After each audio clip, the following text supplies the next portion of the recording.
तो hello guys, आपका मधुर Gupta channel में बहुत बहुत स्वागत है। और आप जैसा देख ही रहे हैं, हम एक सीरीज चला रहे हैं। ठीक है, जिसमें इंफॉर्मेशन प्रोवाइड करा रहे हैं, अलग अलग लोगों का एक्सपीरियंस आपके साथ शेयर कर रहे हैं। तो आज हमारे साथ उसी सीरीज में एक मैम है, श्रीजल पटेल मैम। ठीक है। और वो अभी आईआईटी मद्रास से बीएस कर रही हैं, ऑनलाइन कोर्स से। ठीक है, और इन्होंने डिप्लोमा इन फार्मेसी कर रखा है। और बाकी मैम अभी आपको अपने बारे में बताएंगी। तो ma'am. Hello everyone, good morning. मैंने 2020 बैच में डिप्लोमा इन फार्मेसी कंप्लीट किया है। उसके बाद मेरा ऑनलाइन ही था, तो 2021 से मैंने आईआईटी मद्रास में बीएस प्रोग्राम ज्वाइन किया था। ये जो बीएस प्रोग्राम है वो डेटा साइंस और प्रोग्रामिंग के लिए है, और ये 4 ईयर का है। इसमें लास्ट ईयर में हमें इंटर्नशिप भी मिलेगा और प्लेसमेंट का भी पूरा ऑर्गेनाइजेशन है। Okay okay. तो मैम, हम ये पूछना चाहेंगे, जैसे 11th 12th के बाद जो साइंस स्ट्रीम का जो स्टूडेंट होता है, उसके दिमाग में दो ही चीजें होती हैं, या तो जेई होता है या नीट होता है। पहले तो ये बहुत ज्यादा क्रेज था, बट आज के टाइम पे इंफॉर्मेशन इतनी इजीली प्रोवाइड हो रही है। ठीक है, मैंने लास्ट वीडियो में भी बात की थी कि आज के टाइम पे इंटरनेट है। तो हर कोई यूट्यूब पे सर्च करता है, तो हर चीज के बारे में नॉलेज हम इंफॉर्मेशन ले सकते हैं। तो मैम, आप कुछ फार्मेसी के बारे में बताएंगे कि जैसे आपने कॉलेज कैसे किया, गवर्नमेंट कॉलेज से किया, उसके बारे में कुछ बताइए। तो मेरा ट्वेल्थ जो है वो पीसीएम बैकग्राउंड से है। जैसे कि हम सबको पता होता है कि जो पीसीएम वाले होते हैं वो मोस्टली इंजीनियरिंग की तरफ ही जाते हैं, और पीसीबी वाले जो होते हैं वो नीट की तरफ चले जाते हैं, एमबीबीएस की तरफ चले जाते हैं। बट जो पैरा मेडिकल कोर्सेज होते हैं ना, वो हम मैथ बैकग्राउंड से भी ले सकते हैं। पैरा बैकग्राउंड में अब ये जो फार्मेसी होता है और भी कई कोर्सेज होते हैं, वो सारे मैथ मैथ बैकग्राउंड से हमें मिल जाते हैं। और भी कई जैसे एम्स वगैरह में एडमिशन भी हम मैथ बैकग्राउंड से ले सकते हैं। कुछ एग्जाम्स होते हैं, जैसे कि पार एग्जाम होता है, पार एम्स पैरामेडिकल कोर्सेज का एग्जाम होता है, और इससे हम बीएससी कर सकते हैं वहाँ पे। जैसे कि रेडियोलॉजी हो गया और रेडियोथेरेपी हो गया।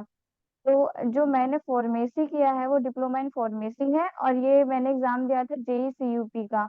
ये यूपी गवर्नमेंट करवाती है, और ये पॉलिटेक्निक कोर्सेज मतलब पॉलिटेक्निक कॉलेजेस का एग्जाम्स होता है।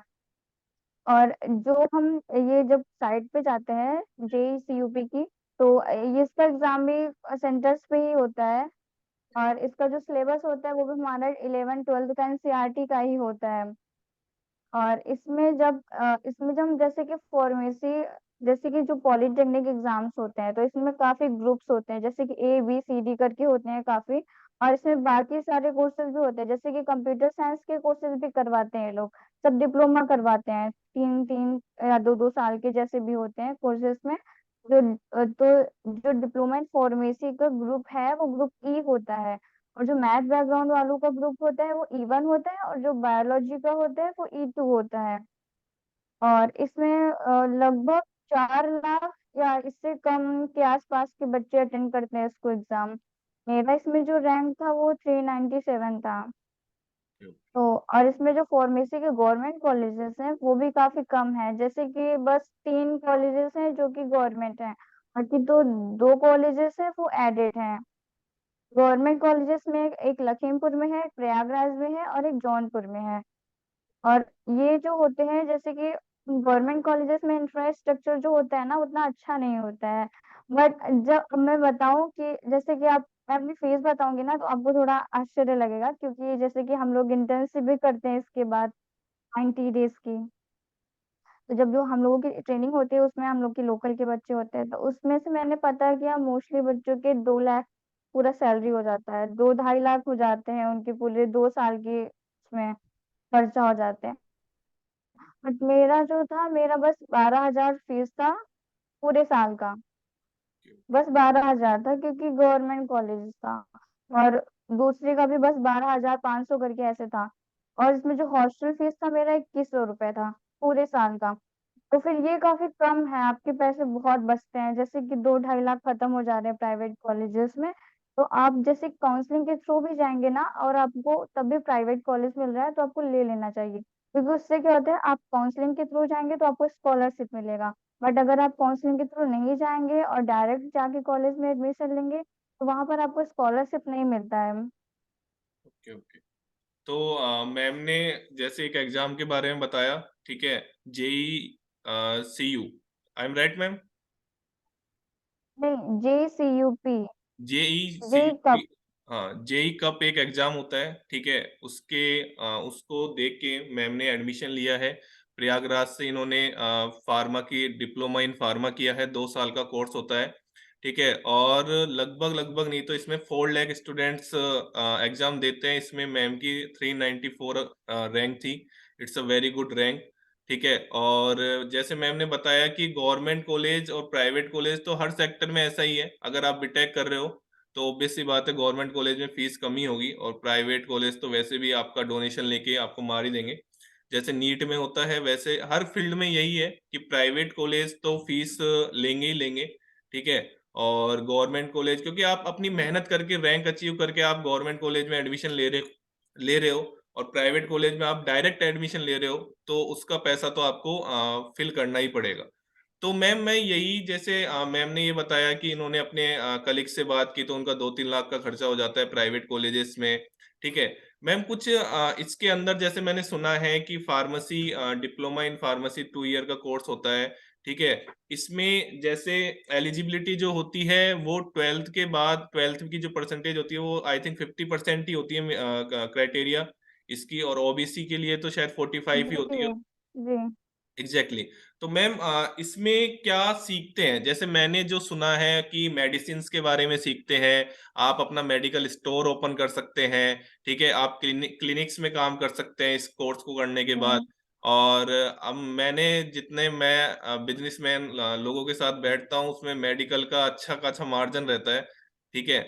तो आप इसमें कुछ बताइए कि जैसे डिप्लोमा इन फार्मेसी में क्या सीखता है एक स्टूडेंट, अगर थोड़ा बहुत बताना चाहें तो।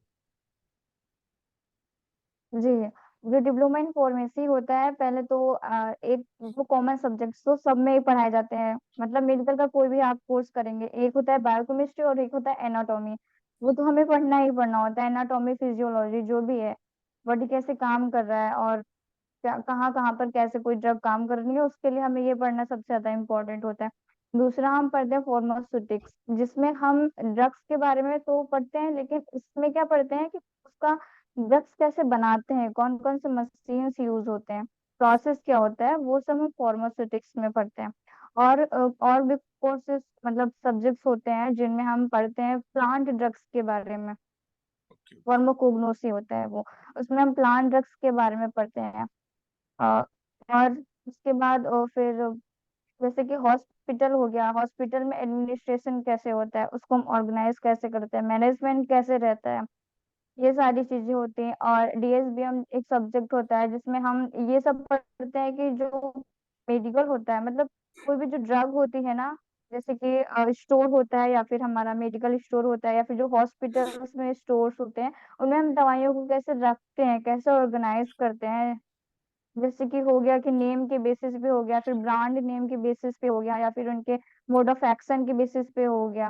तो ये सारी चीजें आती है हमारे सेकेंड ईयर में। अभी जो है पैटर्न काफी चेंज हो गया है, जैसे कि जिस ईयर हम लोगों ने पास किया है उस साल में ये PCI के द्वारा सिलेबस हमारा चेंज हो गया है। मतलब जैसे कि फर्स्ट ईयर में जो सब्जेक्ट्स हम लोगों ने पढ़े थे वो अब कुछ सेकेंड ईयर में आ गए हैं, और सेकेंड ईयर के कुछ सब्जेक्ट फर्स्ट ईयर में चले गए हैं। ऐसा हो गया। और भी सब्जेक्ट है जिसमें हम पढ़ते हैं, एक सब्जेक्ट है जो कि सब लोग ही पढ़ते हैं, MBBS का हो या फिर कोई भी हो, मतलब सब लोग ही पढ़ते हैं। ओके ओके उसमें दवाई मोड ऑफ एक्शंस के बारे में पढ़ते हैं। वो पूरी पूरी बुक होती है, काफी मतलब मोटी होती है, और वो पूरे खत्म कर पाना एकदम मुश्किल ही होता है उसको, और टफ भी होता है उसको याद करना। ओके ओके उसमें पूरा दवाओं का मोड ऑफ एक्शन पढ़ते हैं और मैकेनिज्म सिंथेसिस वगैरह। Okay okay. तो मैम ने जैसे बिल्कुल क्लियर बताया कि एक्चुअली में होता क्या है फार्मेसी में, ठीक है। फर्स्ट ईयर में आपको कोर्स लेने पड़ते हैं, ठीक है, biochemistry biochemistry right ma'am? Biochemistry. Biochemistry में उसमें बायोमोलिक्यूल्स पढ़ाए जाते हैं ना, जैसे कि ये प्रोटीन वगैरह हो गया। हाँ, प्रोटीन, न्यूक्लियोइड्स, इनके बारे में हो गया, डीएनए आरएनए के बारे में हो गया। जी एग्जैक्टली। तो जी जी। मैम ने 2-3 कोर्स के बारे में बताया, ठीक है। और जब आप इस कोर्स को करके निकलेंगे ना, तो आपके बारे में कुछ पॉइंट्स की जानकारी जरूर होनी चाहिए। अगर आपने कुछ सीखा है, जैसे पहला पॉइंट हो गया कि दवाओं को कैसे बॉडी में रिएक्ट करती हैं, मेडिसिन जो होती है वो बॉडी में कैसे रिएक्ट करती हैं, इसके बारे में आपके पास जानकारी होनी चाहिए। सेकंड, आपकी कम्युनिकेशन स्किल भी अच्छी होनी चाहिए, ठीक है। आप पेशेंट के साथ कैसे कम्युनिकेट करते हैं, वो बहुत ज्यादा जरूरी है। तीसरा पॉइंट है कि आप, जैसे डॉक्टर्स की जो हैंडराइटिंग है, वो एक्चुअली में जब आपको पता होगा कि ये हाँ कौन सी मेडिसिन है, तो आपको ये जानकारी, ये नॉलेज होना ही चाहिए जब आप डी फार्मा कोर्स करके निकल रहे हैं। और फोर्थ, मैम ने बहुत अच्छा पॉइंट बताया कि mode of action of medicine, कि आप मेडिसिन, जैसे आप मान लो कि अभी कोविड का जो टाइम था, ठीक है, उसमें जो कोविड थी उसको लिए टेम्परेचर क्या रिक्वायरमेंट है, तो ये सब मोड ऑफ एक्शन की, आप दवाइयों को कैसे स्टोर कर रहे हैं, ठीक है। कुछ नॉर्मल, जैसे मैक्सिमम दवाइयां आपकी रूम टेम्परेचर पे भी आप रख सकते हैं, कुछ दवाइयों को हम फ्रीज में भी रखते हैं। तो इन सब की जानकारी जो पूरा दवाइयों के बारे में है, वो हम डी फार्मा में पढ़ते हैं, ठीक है। पेशेंट को कैसे हैंडल करना होता है, अगर आपके डॉक्टर नहीं आए तो इवन आप भी कुछ उनकी हेल्प कर सकते हैं, नॉर्मल फीवर, अगर इनके बारे में आप जानकारी दे सकते हैं। तो मैम, जैसे अगर कोई स्टूडेंट, जैसे 12th के बाद होता है कि नीट, जेई और बहुत सारे करियर ऑप्शंस, जैसे आपने अभी इसके बारे में डिप्लोमा इन फार्मेसी के बारे में बताया।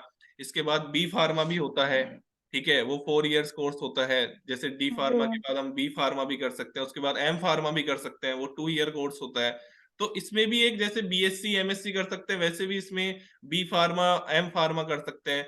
तो मैम, इसमें क्या मतलब स्कोप अच्छा रहता जी है कि अगर किसी स्टूडेंट का नीट नहीं होता है, सपोज करते हैं, तो बहुत सारे लोगों का नहीं होता, ऑब्वियस सी बात है, बहुत कम कॉलेजेस, मतलब कॉलेजेस बहुत है, बट अपनी जो पॉपुलेशन है वही इतनी है कि हर स्टूडेंट्स की जो सपने हैं वो पूरा नहीं कर सकते। तो मैम, इसमें क्या स्कोप है, मतलब सैलरी टाइप कैसा रहता है, थोड़ा सा अगर आपको आइडिया हो तो आप बता सके। और मुझे एग्जैक्ट सैलरी का आइडिया नहीं है, बट जैसे कि हम लोग डिफॉर्मा कर चुके होते हैं, उसके बाद हमारा वो होता है, इंटर्नशिप होता है हम्म 90 दिन का, तीन हम्म महीने का या फिर 90 दिन का। इसमें तो आपने जैसे कि बताया कि हमें हैंड राइटिंग पढ़ना सीखते हैं। डॉक्टर की जो हैंड राइटिंग होती है हम उसको पढ़ना सीखते हैं कि वो कैसे लिखते हैं, और कैसे डॉक्टर्स मतलब लिखते हैं, और दवाइयाँ कौन किस चीज में कौन सी दवाइयाँ दी जाती हैं। ये होता है जैसे कि प्रैक्टिकल नॉलेज वहाँ पर बहुत जरूरी होता है। और जो दूसरा चीज है कि आपने जो बताया कि पेशेंट से बात करना, ये सीखना सबसे ज्यादा इम्पोर्टेंट होता है, क्योंकि कई बार क्या होते हैं कि वो बार बार पूछ रहे हैं तो हम गुस्सा कर जाते हैं, चिल्ला देते हैं, जिससे कि वो डर जाते हैं। ऑब्वियस सी बात है, वो ऑब्वियसली डरे हुए होते हैं किसी चीज से, और आप और गलत तरीके से बिहेव करते हो। तो ये यहाँ पर बहुत इंपॉर्टेंट होता है कि आप पोलाइटली बात करें उनसे, आराम से उन्हें समझाएं। उन्हें एक बार में नहीं समझ में आ रहा है तो आप 2 बार समझा दें, उसमें कोई परेशानी वाली बात नहीं है। और इसके बाद जो स्कोप है, जैसे कि हम लोग डी फार्मा कर चुके होते हैं, ये 2 साल का कोर्स होता है। जो बी फार्मा होता है वो 4 साल का कोर्स होता है। बट अगर हम डी फार्मा की बात करते हैं, बी फार्मा लिटरल एंट्री से, तो हमें फिर बी फार्मा बस 3 साल का करना होता है। Okay okay. और जैसे कि जो डी फार्मा होता है, इससे कि जैसे हम हॉस्पिटल में फार्मासिस्ट के जो जॉब्स होते हैं ना, वो भी कर सकते हैं। जैसे कि जो गवर्नमेंट वैकेंसीज आती हैं उनमें भी हम डाल सकते हैं। इसमें नहीं हो ऐसा होता है कि बस डी फार्मा वाला कर सकते हैं, बी फार्मा वाला कर सकता है, दोनों लोग कर सकते हैं। और जो क्लिनिक खोलने की बात होती है, ये मोस्टली डी फार्मा वाले लोग ही करते हैं। फिर बी फार्मा से क्या होता है कि हम इंडस्ट्री में काम कर सकते हैं, जहाँ पर ड्रग्स बन रहे हैं, कंपनी में काम कर सकते हैं बी फार्मा करके। सेम एम फार्मा के लिए भी है। और जैसे कि हमें पता है मास्टर्स करने के बाद हम टीचिंग के लिए भी एलिजिबल हो जाते हैं। तो उसके बाद जैसे कि काफी प्रोफेसर हमारे यहाँ जो थे, लेक्चरर थे, वो एम फार्मा करके पढ़ा रहे थे। एम ओके फार्मा कर लिए, पीएचडी कर लिए, तो इसके बाद क्या होता है, प्रोफेसर वाली लाइन में आ जाते हैं लोग। Okay okay. तो जैसे मैम ने बताया कि स्कोप तो बहुत है, मतलब बहुत ज्यादा स्कोप है, ठीक है। थोड़ा सा आप अपने दिमाग को ओपन रखेंगे और इन्फॉर्मेशन अगर तो आपके पास होगी, तो आपके पास बहुत स्कोप है। जैसे मैम ने बताया कि मतलब आप अपना क्लिनिक स्टोर, आप अपना मेडिकल स्टोर खोल सकते हैं, ठीक है, आप क्लिनिक में काम कर सकते हैं, आप गवर्नमेंट हॉस्पिटल में काम कर सकते हैं। और जब से कोविड गया है ना, उसके बाद से जो रिक्वायरमेंट हुई है, वो भर भर के रिक्वायरमेंट हो रही है, ठीक है, इस फील्ड की। और अभी कुछ टाइम पहले, 1 ईयर पहले की ही बात है, मैंने कहीं देखा था कि रिक्रूटमेंट इतनी ज्यादा हो रही थी कि आपने ये कोर्स कर रखा हो तो आपकी डायरेक्ट रिक्रूटमेंट हो रही थी, ठीक है। आपके पास अगर नॉलेज है तो वो थोड़ा बहुत सिखा के, और आप जैसे मैम ने एक बात पे और गौर किया कि पेशेंट के साथ आप कैसे बात कर रहे हैं, वो बहुत जरूरी है। जैसे मैम ने बोला कि वो पहले से ही घबराया हुआ होता है, अगर उसके फीवर है, खांसी है, जुकाम है, तो वो ऑब्वियस सी बात है, वो घबराया हुआ होगा ही कि उसकी अगर कोई बीमारी है, और आप भी उससे रूडली बात कर रहे हैं, उसकी बात को नहीं समझ पा रहे हैं, ठीक है। तो आपको कम्युनिकेशन स्किल मैंने पहले ही बता दिया था, इसमें आपको बहुत कुछ सीखना पड़ेगा, आपको हैंडल कैसे करना होता है। जरूरी नहीं है कि आपके जो सीनियर्स है वो आपके साथ रहें, ऐसा बिल्कुल भी जरूरी नहीं है हमेशा। और मैम ने एक बात पे और गौर किया कि जैसे एम फार्मा करने के बाद आप प्रोफेसर्स लाइन में भी जा सकते हैं। ऑब्वियस सी बात है, अगर आप किसी कोर्स की मास्टर डिग्री ले रहे हैं तो आप जा सकते हैं, आप पढ़ा सकते हैं उस कोर्स को, आपने उस कोर्स के बारे में एक अच्छी खासी नॉलेज ले ली है, तो आप उसको हैंडल कर सकते हैं, आप पढ़ा सकते हैं। जैसे मैम के कॉलेज में मैम ने बताया कि एम फार्मा किए हुए सर उनको पढ़ा रहे हैं, ठीक है, तो स्कोप बहुत है, कोई दिक्कत वाली बात नहीं है। डी फार्मा हो गया, बी फार्मा। अच्छा, इसमें एक मैम बहुत इंपॉर्टेंट बात है कि जैसे आपने बताया कि आपके यूपी में 2 एडेड कॉलेज भी है, तो एक मैंने सुना है कि pharmacy counselling of India, ये कंडक्ट, जी। इससे रजिस्टर्ड होना चाहिए कॉलेज। जी। हाँ, तो ये चीज का जरूर ध्यान रखना है अपन को, ठीक है। हाँ मैम, कुछ बोल रहे थे एक आप? मिनट में बताना चाहूंगी। हम्म। 1 मिनट में बताना चाहूंगी कि अगर आप प्राइवेट कॉलेज भी ले रहे हैं तो हम्म। आप कोशिश करिए, वहां पे पहले तो आपको चेक कर लेना है कि वो पीसीआई द्वारा रजिस्टर्ड है या नहीं है।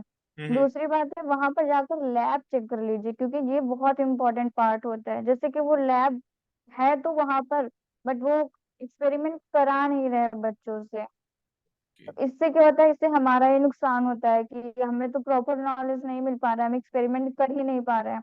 गवर्नमेंट कॉलेज हो या फिर प्राइवेट कॉलेज हो, या फिर अगर प्राइवेट कॉलेज है तो आपको वो इजीली दिखा देंगे अगर आप बोलेंगे तो। क्योंकि मुझे ऐसा लगता है, क्योंकि उन्हें तो स्टूडेंट चाहिए, तो वो तो आपके अकॉर्डिंग काम करेंगे अगर आप रिक्वेस्ट करोगे। तो आप लैब जरूर देख लीजिए, और ये देख लीजिए कि वो प्रॉपर एक्सपेरिमेंट्स वहां पर कराए जा रहे हैं नहीं कराए जा रहे हैं।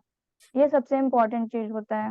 ओके। ओके, तो इस बात पे बिल्कुल गौर करिएगा, ठीक है। ये तो मैं खैर हर फील्ड में ही कहना चाहूंगा कि अगर आप पैसा दे रहे हैं किसी चीज के लिए, तो आप वहां पे जाके चेक करिए कि कुछ हमको सीखने को मिल भी रहा है कि नहीं मिल रहा, ठीक है। कि आप पैसा भी दे रहे हैं और आपको वहां एक्सपेरिमेंट भी नहीं हो, और ये पूरी की पूरी आप देखें तो एक नॉलेज पढ़ने से तो आती है, लेकिन मोस्टली जो नॉलेज होती है, जो हम जब फील्ड में उतरते हैं, चाहे वो कोई सा भी सेक्टर हो, बीटेक, कोई सा भी सेक्टर हो, सिविल का हो, बीटेक में आप कोई सी भी जॉब कर रहे हैं, तो आप जब फील्ड में उतरते हैं ना, जब आपको पता चलता है कि इसकी कहाँ डेप्थ में कहाँ परेशानियां आती हैं। केवल जब हम स्टडी करते हैं, जब हमको पता नहीं चलता है। तो मैम ने जैसे बताया कि आपको जाके देखना चाहिए, चाहे गवर्नमेंट कॉलेज हो चाहे प्राइवेट कॉलेज हो, कि वहां लैब में वर्क हो भी रहा है या नहीं हो रहा है। तो ये चीजें हैं, जैसे मैम ने बताया कि आप गवर्नमेंट सेक्टर में भी एग्जाम दे सकते हैं। डी फार्मा और बी फार्मा उसकी एलिजिबिलिटी होती है, और ये हमारे राजस्थान में भी बहुत एग्जाम्स होते हैं उसके रिलेटेड। अभी कुछ टाइम पहले ही एक दो एग्जाम हुए थे, ठीक है। और साइंटिफिक ऑफिसर बन सकते हैं आप, ठीक है। इसमें ग्रेड ए लेवल की जॉब भी होती है, ठीक है। तो स्कोप बहुत है। आप इस जेई नीट के अलावा भी अगर आप सोचें तो स्कोप बहुत है। और एक मैम बहुत ही अच्छा कोर्स कर रही है, ये तो हमने फार्मेसी के बारे में बात कर लिया, ठीक है। अब एक बीएस का कोर्स कर रही है मैम, तो आईआईटी मद्रास से। और मेरे को तो इसके बारे में नॉलेज नहीं थी, मैं सच बोल रहा हूँ, ठीक है।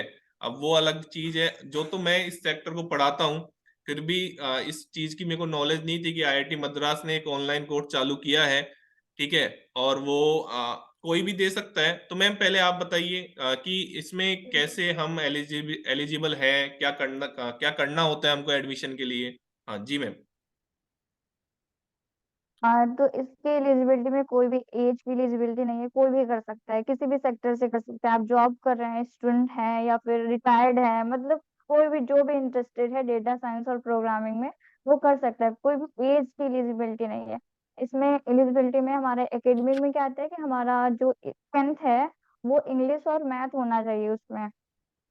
ओके। जो 10th है उसमें मैथ और इंग्लिश होना चाहिए, और जो 12th है हमारा वो पास होना चाहिए। आपका जितने भी मिनिमम मार्क्स हैं 50, मुझे याद नहीं है, हाँ नहीं होगा 50 है, आई 50 है, थिंक। 50 टू और हाँ, इसमें इसमें एलिजिबिलिटी क्राइटेरिया में क्या है, अगर एडमिशन लेने के लिए मतलब ये, आप जैसे कि जब फॉर्म डालेंगे तो आप पहले क्वालिफायर लेवल में जाएंगे। क्वालिफायर लेवल में जाने के बाद आपका जब फॉर्म एक्सेप्ट हो जाएगा तो आपको एक्सेस दे दिया जाएगा पोर्टल का। उसमें आपको mathematics for data science, statistics for data science, English first और कंप्यूटेशनल थिंकिंग, ये 4 वीक के कोर्सेस, मतलब 4 वीक का कंटेंट आपको पढ़ाया जाएगा।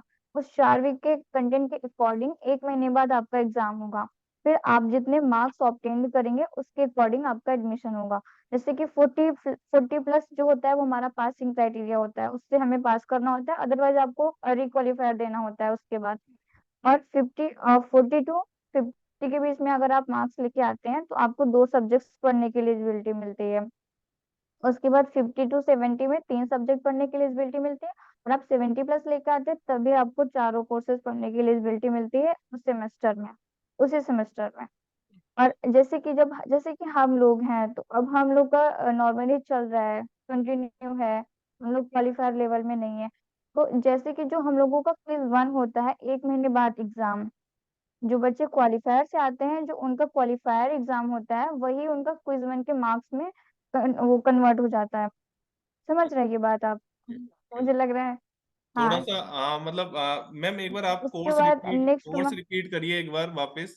ठीक है, फिर मैं उसको थोड़ा सा बताता हूँ। एक बार कोर्स रिपीट, 4 कोर्स कौन कौन से थे मैम?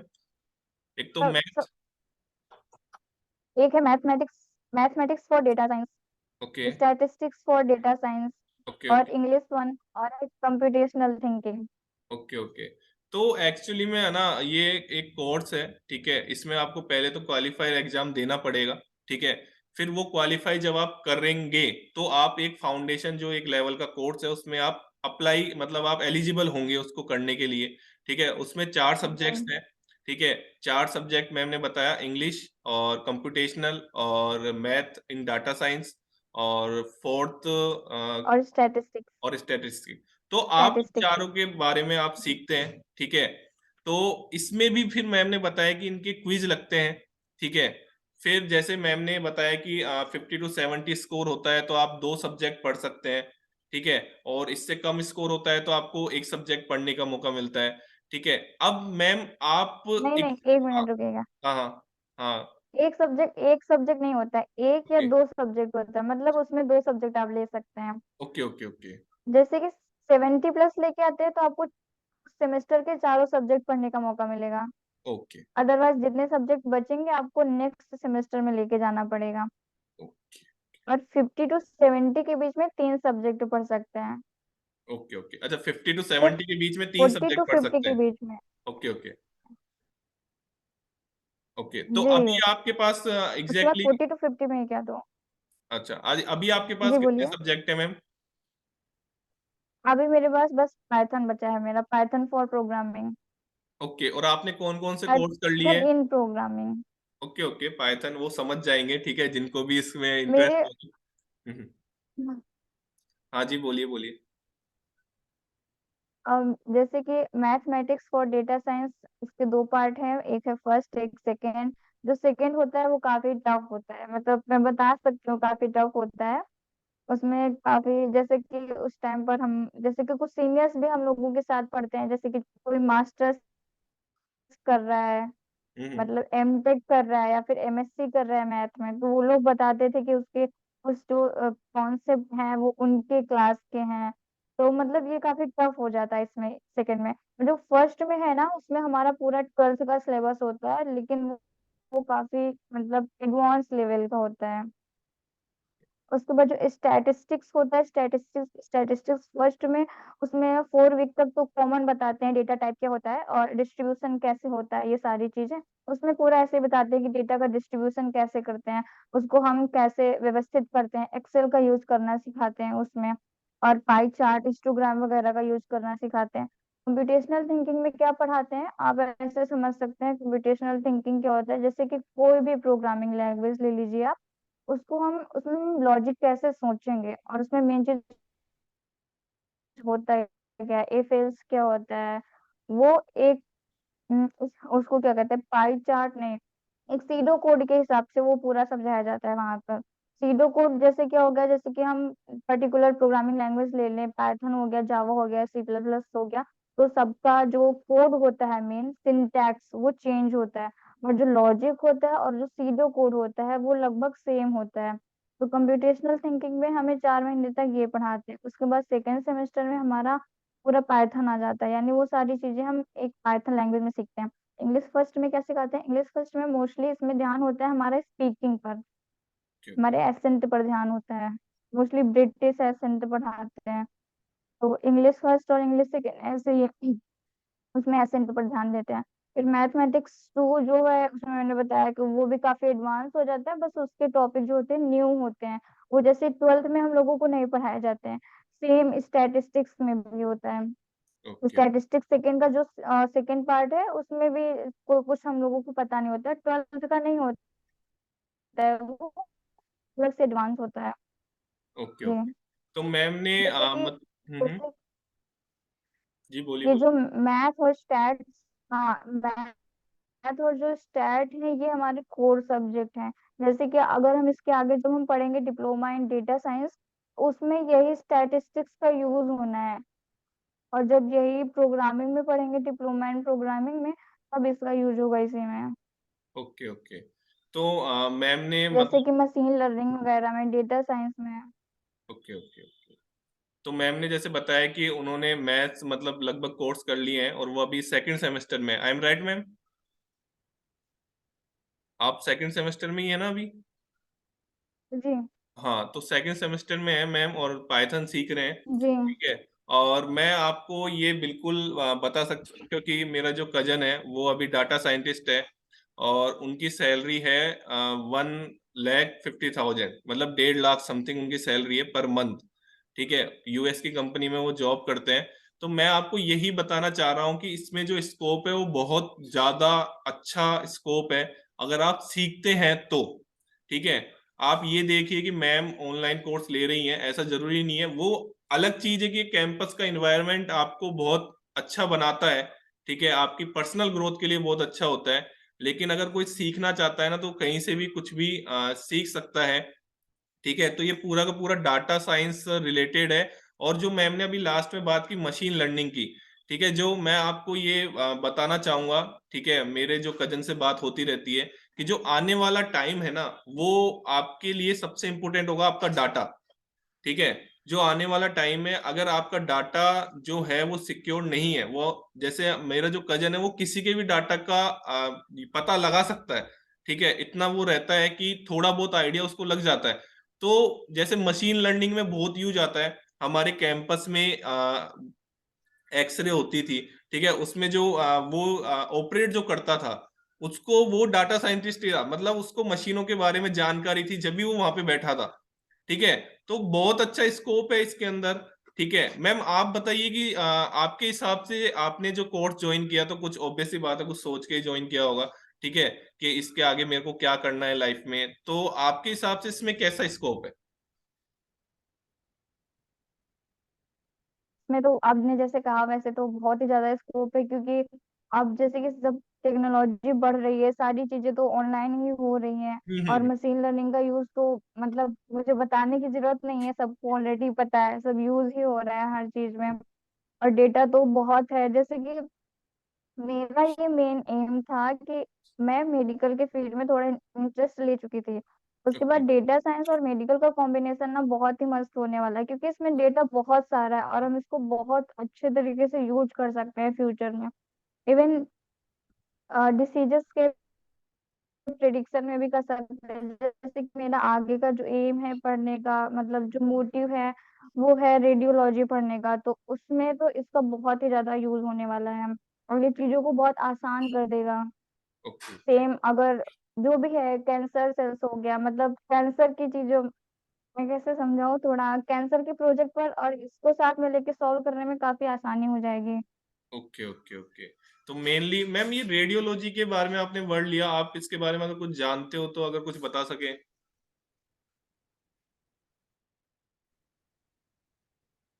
नहीं, मैंने भी पढ़ा नहीं है एक्चुअली, मैं उसके एग्जाम की प्रिपरेशन कर रही हूँ कि मुझे ये कोर्स मिल जाए एम्स से तो बेहतर होगा। ओके, एम्स के लिए। एम्स एक एग्जाम कर जी। हाँ, ओके ओके। तो एम्स कॉलेज एक एम्स एग्जाम एक कंडक्ट। एग्जाम करवाता है। हम्म। एम्स एक एग्जाम करवाता है, पार एग्जाम जो होता है, PAAR इसका स्पेलिंग होता है, पार एम्स डालेंगे तो ये जो होता है पैरामेडिकल कोर्सेज में BSc करवाते हैं एम्स। और रेडियोलॉजी के, और जैसे कि मैं मैथ से हूँ, PCM से, तो मैं 2 कोर्सेज ले सकती हूँ। यहाँ पर काफी कोर्सेज हैं, 8-9 कोर्सेज हैं। आप देखेंगे एनेस्थीसियोलॉजी है, न्यूरो टेक्नोलॉजी में भी है, और काफी कोर्सेज हैं, आप देखना उसमें, मतलब जिसको भी इंटरेस्ट हो। मैं PCM से हूँ तो मैं रेडियोलॉजी या फिर रेडियोथेरेपी ले सकती हूँ, और ओके मुझे यही लेना भी है। Okay okay. तो देन आपका जी। जैसे आगे का गोल क्या है कि रेडियोथेरेपी लेके जैसे आपने कैंसर के बारे में, शायद इसमें ही आपका गोल है कि कैंसर के बारे में कुछ जानकारी आपको एक करनी है, उस पे ही काम करना है, मतलब एक तरीके से, क्या ऐसा ही है? जी। ओके ओके जी। ओके। तो जैसे मैम ने बताया कि एम्स में एक एग्जाम होता है पार, PAAR, ठीक है, उसमें आप जाएंगे। तो PCM अगर आपके पास है, मैम इसकी एलिजिबिलिटी क्या है, 12th पास या फिर एक आपके पास डिप्लोमा होना चाहिए? नहीं, बस 12th पास।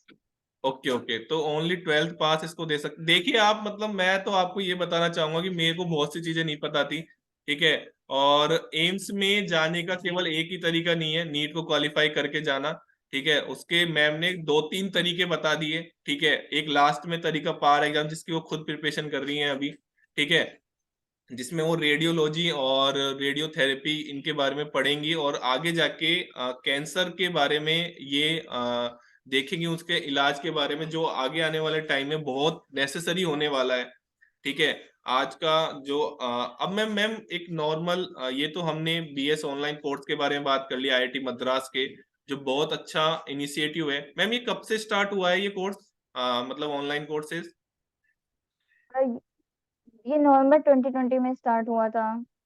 Okay okay. ये नवंबर, मतलब कोविड के बाद, मतलब वही जी। है ना, IIT वाले नहीं सोचेंगे तो कौन सोचेगा, मतलब वही वाली बात है, ठीक है। तो उन्होंने स्टूडेंट्स का सोचा कि जी। ठीक है कि घर बैठे करेंगे क्या, इनको एक वो प्रोवाइड, और बहुत ही अच्छी चीज, बहुत ही अच्छा इनिशिएटिव है ये, ठीक है। बहुत से लोग आई थिंक कर रहे हैं, ठीक है। आप जॉब कर रहे हैं तो भी ये कोर्स कर सकते हैं, आप कहीं पढ़ रहे हैं तो भी आप ये कोर्स कर सकते हैं, ठीक है। बस आपको पास होना बहुत जरूरी है, और उसके लिए आपको पढ़ना ही पड़ेगा, ठीक है। जैसे मैम ने बताया कि मैथ सेकंड बहुत हार्ड होती है, ठीक है, और मैथ फर्स्ट भी इजी नहीं होती है। तो पढ़ना पड़ेगा, टाइम देना पड़ता है, ठीक है, चीजों को, जब भी आप क्वालिफाई कर पाएंगे। अच्छा मैम, इसमें कुछ ऐसी एलिजिबिलिटी रहती है क्या कि फर्स्ट सेमेस्टर में आपके इतने मार्क्स आने चाहिए, देन आप सेकंड सेमेस्टर में जा पाएंगे? नहीं नहीं, ऐसा कोई नहीं होता है, मार्क्स कुछ नहीं होते हैं, मतलब ऐसा नहीं होता है कि इतने मार्क्स आप नहीं ऑब्टेन कर पाओगे तो सेकंड सेमेस्टर में नहीं जा पाओगे। बस क्या है, मिनिमम 40 मार्क्स ही लेके चलते हैं, मतलब मिनिमम 40 मार्क्स ही लेके आना होता है आपको, अदरवाइज आपको कोर्स रिपीट करना होता है। अच्छा, जैसे नॉर्मल सिस्टम जो चलता है IIT में हमारे जैसे चलता था कि आपको जी। नेक्स्ट नेक्स्ट सेमेस्टर में वो कोर्स वापस करना पड़ेगा, एग्जाम देने पड़ेंगे, ऐसा ही कुछ है यहाँ पे भी? ओके जी। ओके। तो और मैं एक चीज बताना चाहूंगी कि इसमें जो भी हमारे एग्जाम्स होते हैं वो सारे सेंटर्स पर होते हैं। जैसे कि आप सोचो कि ऑनलाइन है तो इजी होगा, तो वो डेफिनेटली मत सोचना, एकदम ही मत सोचना, क्योंकि इजी तो होने वाला ही नहीं है। जैसे कि अभी एंड्रयू सर आए थे, IIT कानपुर में भी आए थे, और उन्होंने कहा था कि ये सब्जेक्ट, मतलब ये जो डिग्री है हमारी, इसमें सबसे अच्छे परफॉर्मेंस करने के लिए आपको कम से कम 10 घंटे पढ़ना ही होगा पर दिन, मतलब डेली के हिसाब से आपको 10 घंटा देना ही होगा। अगर आप अकेले मतलब फुल टाइम ये कोर्स कर रहे हैं तब तो फिर भी है कि हाँ इजी है, मैनेजेबल है। ओके ओके लेकिन दो दो डिग्री, और इसमें एक दो चीजें मैं और ऐड करना चाहूंगी कि जैसे कि आपको फीस, इसमें आप पूरा फीस देखोगे तो 4 लाख के समथिंग है, आसपास है 4 लाख के समथिंग। बट इसमें आपको फीस वेवर भी वो काफी अच्छा देते हैं, प्लस आपका एलिजिबिलिटी है तो आपको स्कॉलरशिप भी मिलता है इसमें। Okay okay. तो 4 लाख पूरी फीस है जी। 4 ईयर की? ओ सॉरी, 4 ईयर की। टोटल। Okay okay. हाँ हाँ 4 ईयर की, लेकिन आपको पूरी एक साथ नहीं देनी होती है, आपको कोर्स वाइज देनी होती है। जैसे कि जो फर्स्ट सेमेस्टर के जितने भी कोर्सेस हैं, फर्स्ट और सेकंड सेमेस्टर के, उनके एक सब्जेक्ट की फीस है 4,000। Okay okay. तो ऐसे फीस प्रोवाइड करनी, अच्छा, तो मैम ने एक बहुत ही अच्छी बात कही, वो मैं पहले भी बता चुका हूँ। ठीक है, अगर आपको कोई चीज प्रोवाइड करवा रहे हैं और अगर आईआईटी प्रोवाइड करवा रही है तो इजी नहीं होती है वो चीजें, है ना, क्योंकि वो एक माइंड डेवलप जी करना चाह रही हैं। ठीक है, और ऐसा बिल्कुल नहीं है माइंड में ये रहता है कि ऑनलाइन एग्जाम है तो कहीं से चीटिंग करके ऐसे दे देंगे, नहीं। इनके एग्जाम सेंटर्स पे होते हैं। ठीक है, मैम ने ये मेरे को पहले भी बताया था बट मेरे को याद नहीं रहा। ठीक है, मैम ने क्लेरिफाई कर दिया, ये बहुत जरूरी था। ठीक है, बहुत से स्टूडेंट्स यही सोच के ले लेंगे कि यार ऑनलाइन एग्जाम में हम तो ऐसे क्वालिफाई कर लेंगे, तो ऐसा बिल्कुल नहीं है। ठीक है, आपको डेली के 10 आवर्स पढ़ना ही पड़ेगा। ठीक है, ये कोई नॉर्मल कोर्सेस नहीं है, क्योंकि इनको करने के बाद ये जो आईआईटी मद्रास डिग्री देगा, उसके बाद आप कहीं जॉब करने जाएंगे तो आपके पास एक लॉट ऑफ नॉलेज होगी। ठीक है, आपको आपको वहां जाने के बाद ये चीजें जी परेशान नहीं करेंगी कि यार हमको मैनेजर क्या कह रहा है, बॉस क्या कह रहा है, आपको वो चीजें पता होंगी, तो आप उन चीजों को अच्छे से कर पाएंगे। ठीक है, क्योंकि अगर आईआईटीज डिग्री प्रोवाइड करवा रही है तो वो इतनी इजी से तो प्रोवाइड नहीं करवाती है। हमने भी एमएससी की है वहां से, हमको पता है कि इजी नहीं होता है। ठीक है, आप एक नॉर्मल कॉलेज से एमएससी करिए और एक आप वहां से एमएससी करिए, बहुत से कोर्सेज होते हैं, क्विज होते हैं। ठीक है, उनको हैंडल करना होता है। ठीक है, तो कई बार टीचरों को समझ में नहीं आता है, बहुत सारे वीडियोस देखने पड़ते हैं उनको समझने के लिए ही, उनके लैंग्वेज को समझने के लिए आपको बहुत सारे वीडियोस देखने पड़ेंगे। ठीक है, क्योंकि हमारे एक एडवांस क्वांटम मैकेनिक्स का कोर्स था, उसको देखने के लिए मैंने 4 अलग अलग कॉलेजों के प्रोफेसर के वीडियो देखे, जब जाके मेरे को क्वांटम कुछ समझ में आई। तो इतना इजी नहीं होता है। तो thank you so much ma'am. ठीक है, आपने अपना प्रीसियस टाइम दिया हमको, और आई थिंक ये स्टूडेंट्स को बहुत हेल्प करेगा, और आई थिंक नहीं, हेल्प करेगा ही डेफिनेटली। ठीक है। जी। हाँ मैम। तो okay, thank you so much once इसमें मैं अगेन। एक चीज और ऐड करूंगी। जी मैम। जो हमारी जो डिग्री है, इन्होंने आईटी मतलब जैसे कि बहुत सारे बच्चे होते हैं जिनके पास लैपटॉप भी नहीं होते हैं, तो इन्होंने लैपटॉप स्कॉलरशिप भी प्रोवाइड कराई है। Okay okay okay okay. इसमें आपको वो एक अमाउंट दे देंगे 60,000, उस और कुछ मतलब दे देंगे, जैसे कि कुछ उन्होंने कंपनी बताई थी, जैसे कि एचपी हो गया, एसर हो गया, asus हो गया और लेनोवो, ये चार मतलब ब्रांड के आपको लैपटॉप लेने थे मतलब, और 60,000 के अमाउंट में। ओके ओके मैम, तो जिन वीडियो है बच्चों के ना पास नहीं एक्चुअली, थे या फिर जो स्कॉलरशिप ले रहे थे। मैम टाइम एक्चुअली आउट हो चुका है। ठीक है, और वीडियो कभी भी बंद हो सकती है। ठीक है, तो मैम ने लास्ट में यही बताया कि जी आप है ना स्कॉलरशिप बहुत देते हैं कॉलेज में। ठीक है, तो thank you so much ma'am. ठीक है, आई थिंक ये स्टूडेंट्स को काफी हेल्प करेगी, और thanks a lot. Okay, thanks ma'am.